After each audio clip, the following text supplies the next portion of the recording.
रामचरितमानस कहती है, धर्म न दूसर सत्य समाना। सत्य के समान, सत्य के जैसा, सत्य की तरह कोई धर्म नहीं है, और नहीं असत्य समपातक पुंजा। असत्य के समान, असत्य के जैसा, असत्य की तरह कोई पाप नहीं। व्यक्ति के जीवन में सत्य का होना परम आवश्यक है, सत्य होना चाहिए। पर ध्यान रखिएगा, सत्य बोलते समय व्यक्ति एक बात का ध्यान रखे, सत्यम ब्रूयात प्रियम ब्रूयात। जब हम सत्य बोले तो सत्य कैसे बोले? हम सत्य मीठा बोले। कैसा बोले? मीठा। अब एक बात तो आपने अक्सर सुनी है कि हम सत्य बोले मीठा बोले, सत्य तो कड़वा होता है।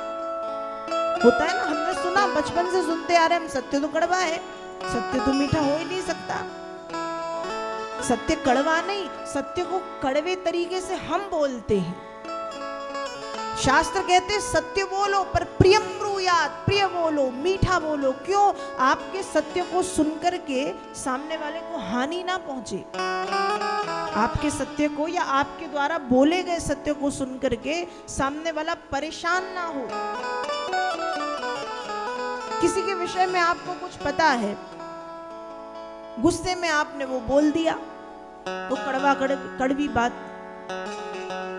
अब आप जब आपने वो कड़वी बात बोल दी गुस्से में, लेकिन उस बात को सुनकर के पता चला सामने वाले को हार्ट अटैक आ गया, या सुनकर के वो एकदम चिंता में डूब गया, तो क्या ऐसा सत्य किसी काम का है? जिस सत्य को सुनकर के किसी सामने वाले की हानि हो, या जिसको सुनकर के सामने वाले के प्राण पर बनाए, या वो सोच में पड़ जाए, या वो घोर चिंता में डूब जाए, इससे अच्छा है कि मौन हो जाओ, कुछ मत बोलो, कुछ मत बोलो, चुप हो जाओ।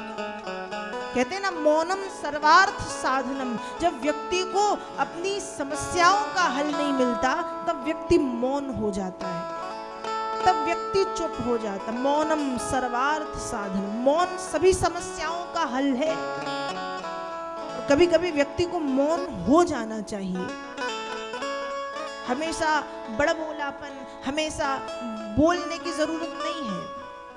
कभी कभी मौन सब कुछ कहता है। तो सत्य बोले, प्रिय बोले, ऐसा सत्य ना बोले जो कटु है, जो कड़वा है, जिसको सुनकर के सामने वाला परेशान हो जाए। ऐसा सत्य किसी काम का नहीं जिससे सामने वाले व्यक्ति के प्राणों पर बनाए, उसके प्राणों की हानि हो।